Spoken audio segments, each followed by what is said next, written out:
My name is Joseph Fernandes. I've been running a small family-owned business that has been operating in Providence for over a decade. Over the years, we've faced challenges not only remain in business but profitable.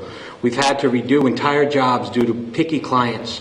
We've had to deal with broken merchandise, supply shortages, and all kinds of things. We've always been proud of our ability to overcome these challenges and have our businesses grow stronger because of them. I'm here today because looking ahead, one of the biggest challenges facing us is climate change.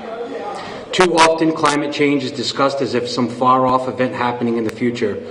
The reality is it's already having an effect. We saw it in the damage caused by Hurricane Sandy in 2012 with microbursts in Cranston. We saw it with the flooding in my own neighborhood in Warwick, all over the state. Rhode Islanders are dealing with the damage caused by these events, and far too often businesses and residents are left alone to deal with the fallout. If you were to attempt to open a business today in Newport, Warwick, and many other parts of the state, you would find yourself facing a whole new set of barriers that did not exist for my parents.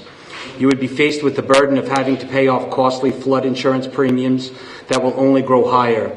Due to hotter summer and harsher winters, higher utility bills are also a given.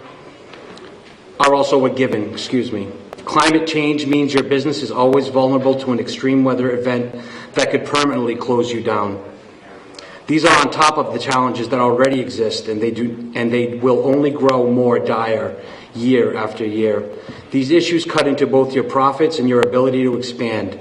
Something must be done, and that's why I am proud to join over 100 small businesses across Rhode Island that have endorsed the Energize Rhode Island Act.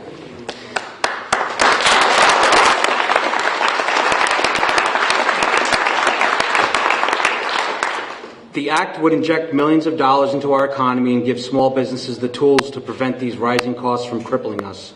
It would mean funds for businesses to weatherize. It would mean access to renewable sources of energy. And it would mean that every business would have the opportunity to protect themselves from the effects of climate change. We have to make these changes, and if we want them to be widespread, we have to make them easier to access. Pricing carbon is a fair way to fund these initiatives.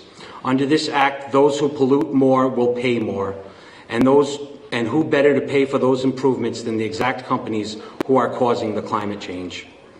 I support the Energize Rhode Island Act because we need to give our businesses and our economy the tools to fight back against climate change.